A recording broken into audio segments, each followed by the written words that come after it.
Hey, what's up, everybody? Today I wanted to talk a little bit about tourniquets.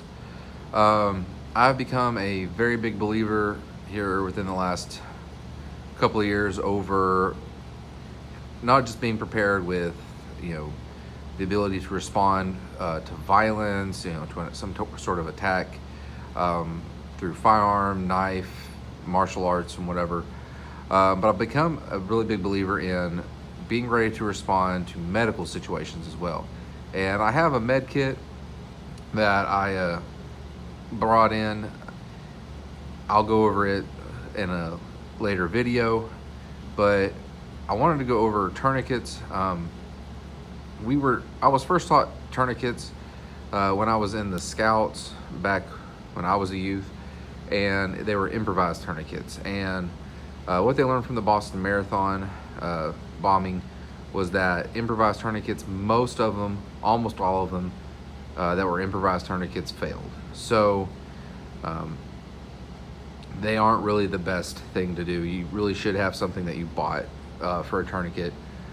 It's going to be a lot safer for that patient, that victim, to give them a better survivability rate. We were also taught improvised tourniquets at boot camp. For reference, I went to boot camp prior to the terrorist attacks on 9/11. I went to boot camp in May of 2001 and really didn't learn about commercial tourniquets until later on. So what I have in front of me is a cat tourniquet and a rat's tourniquet. And I wanted to go over basically what the name of the video is: the cat tourniquet versus the rat's tourniquet. As you can see, the rat's tourniquet is much smaller. The rat's tourniquet is much smaller than the cat's tourniquet. Cat tourniquet is a combat action tourniquet, I believe is what the name stands for. And the rat's tourniquet is kind of the newer kid on the block. This was developed by a special forces medic, but there's different information that you need to consider when going with tourniquets. This one is actually TCCC approved, and this is what you're going to see most of your military and law enforcement and your ambulances carry. This is what we have in our Stop the Bleed kit here at the campus I work at. And the science behind this one has been really good. And that's part of the reason why I wanted to have the video also, is because some of the old thinking is that if you apply a tourniquet, that means that the person is going to lose that appendage, that extremity that was injured, they're going to lose it. That's actually false. Guys in the military have actually had these on for hours in some situations and not lost the limb. So the science just really doesn't support that just because you apply this means that you're going to lose it. One thing that is taught is that if you do apply this, you write the time down. If you use this one, you're going to just write it above that tourniquet, but you will not remove the tourniquet until you get to the hospital. You won't be the one removing it. It'll actually be someone on their medical staff, probably a doctor. So this one, the science is not, there's not as much science on it because it's newer, but this is not TCCC approved. It was available for them to approve their last go around, and it didn't make the cut. And there's a couple of different reasons why. So this one, very easy for self-application if you have to. You put it through the buckle, you tighten it down as much as you can, and then you're going to turn this windlass,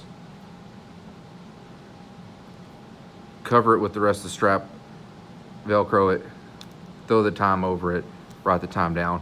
So you can apply this easily to yourself or someone else, and because of the thickness of it, it doesn't cause unnecessary pain to the person you applied it to. This, one of the complaints that they had about it was that because it's so thin, because it's a piece of elastic that, you know, is way thinner comparatively, they said that because it's so thin, it causes a lot of unnecessary pain to the victim. And because it is also very thin, when you're utilizing this, you can actually ratchet it down way too tight, which will be effective for cutting the blood loss, but, you know, is going to cause them pain, other injuries, possibility for stuff like that. But here's what I decided to do. I carry this one, and I've carried this one for over a year now. I keep it in a pocket of my backpack. That's easy for me to get to. This came with the med kit that I ordered. So if the person is bleeding so much that I have to use a secondary tourniquet, use a backup, or if there is a need to have a tourniquet on more, like if they have an arm and a leg injury, or if there's more than one victim, this is my backup tourniquet. This is my secondary go-to, and if it's so bad that I have to go to this,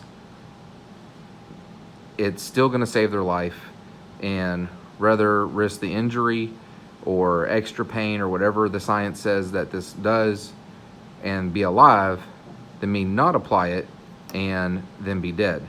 So between the two, which is the better one, definitely this one, and it's because it's TCCC approved. This one not being TCCC approved, I would not carry this as a primary, but as a backup, I will carry it because it came in the kit that I already bought. There are other tourniquets that you can look into. TCCC is definitely going to be your best bet 100% of the time. So like there's the Soft TY and a few other ones that were approved. But they are more expensive. This is 30, 40 bucks.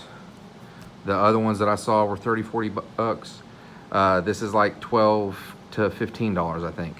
The SWAT T, $12 to $15 from last time I checked, maybe $10 on some places.